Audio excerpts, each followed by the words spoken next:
મીના અને મંજુની પેઢીની કુલ મૂડી તમને 4 લાખ આપેલી છે. કુલ મૂડી એટલે શું સમજવાની આપણી રોકાયેલી મૂડી. તો આપણને ગોતીને આપેલી છે ઓલરેડી કેટલી આપી છે 4 લાખ રૂપિયા. પછી તમને આગળ શું કીધું છે તો અપેક્ષિત વળતરનો દર 10% આપ્યો છે. તો અહીંયા આપણે અપેક્ષિત વળતરનો દર લખનાશું. કેટલા ટકા? 10%. હવે અપેક્ષિત નફો પહેલા મળી જાય કે ન મળે? તો અપેક્ષિત નફો ગોતી લેવાનો. શું આવશે? તો 4 લાખ ગુણ્યા 10 ભાગ્યા શું આવશે 100. એટલે એ તમને કેટલા મળશે? તો 40000 મળશે. રેડી? ત્યારબાદ સરેરાશ નફો ગોતવો છે તો પહેલા આપણે જોશું કે તમને વર્ષ આપેલા છે 3 વર્ષ છે અને એનો નફો છે 1,20,000 1,10,000 અને 1 લાખ. તો આપણે શું કરશું? અહીંયા આપણે નફો અહીંયા વર્ષ લખવાય તો વર્ષ લખ નાખો. ટોટલ કેટલા? 3 વર્ષ છે અને અહીંયા તમને નફો આપેલો છે. તો નફો કેટલો આપ્યો છે? તો પહેલાનો છે તમને 1,20,000, પછી તમને આપેલા છે 1,10,000 અને પછી તમને આપેલા છે 90,000. એટલે સતત ઘટે છે. ઓકે, તો આપણે સોરી 1 લાખ છે. હવે આપણે શું કરવાનું છે? ભારિત સરેરાશ નફાની પદ્ધતિ લેવાની છે. તો આપણે એના માટે શું કરશું? તો 12 આપવા પડશે. તો 12 તમે આપી શકો 1 2 અને 3. ક્લિયર?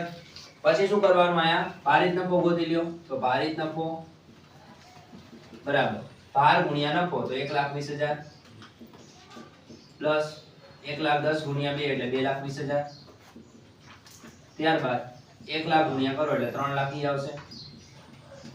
ત્યારબાદ 3 0 ઈ, પછી એક ચોથો, 2 ને 2 4, 3 ને 3 6. રેડી? 6,40,000 આવશે. હવે શું ગોતવાનું?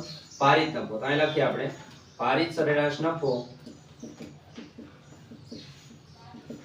બરાબર કુલ ભારિત નફો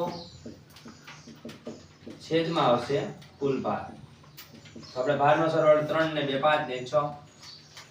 તો 6,40,000 ભાગ્યા આપણે 6 કરી નાખીએ.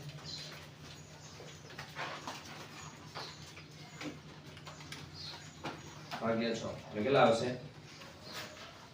1,06,666.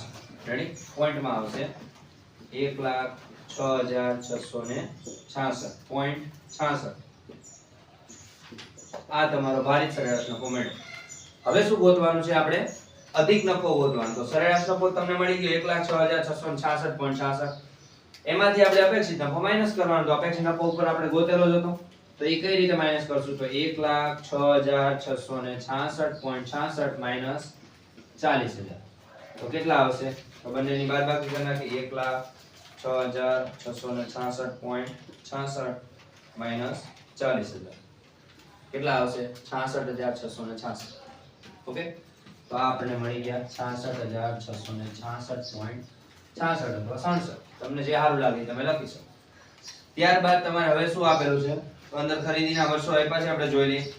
તો ભારિત સરેરાશ પદ્ધતિના આધારે અધિક નફાની 2 ગણી ખરીદી કરવાની, 2 ગણી પાઘડી ગણવાની છે. તો આપણે શું કરવાનું કે આપણને જે જવાબ આવ્યો છે જવાબ આરે ગુણી નાખવાનો. તો અહીંયા કરી નાખી 66,666.67 ગુણ્યા 2. ઓકે, તો આપણે એ ગણ નાખી કેટલી આવશે રકમ? ગુણ્યા 2. 1,33,333.32. 1,33,333.32. રેડી? ચલો, આ રીતે તમારો આન્સર આવશે. જો આમાં કઈ ડાઉટ હોય તો મને કહેજો. ઓકે, બાકી અઘરું નથી. દાખલામાં કદાચ પોઈન્ટ પછીના આંકડા આવે તો પોઈન્ટ પછીના આંકડાનું ધ્યાન રાખવાનું કે કયો આંકડો લેવો અને કયો આંકડો ન લેવો. હવે અહીં તમારો દાખલા નંબર 9 પૂર્ણ થાય છે. ઓકે, હવે તમારે દાખલા નંબર 10 એના પછીની મેથડ છે જેમાં તમારે સૂત્ર પાકું કરવું પડશે. તો તમે પાકું કરીને આવજો અને હું આના પછીના વિડીયોમાં તમને દાખલો ગણાવીશ. ઓકે વિદ્યાર્થી મિત્રો, થેન્ક યુ સો મચ. જય હિન્દ, જય ભારત.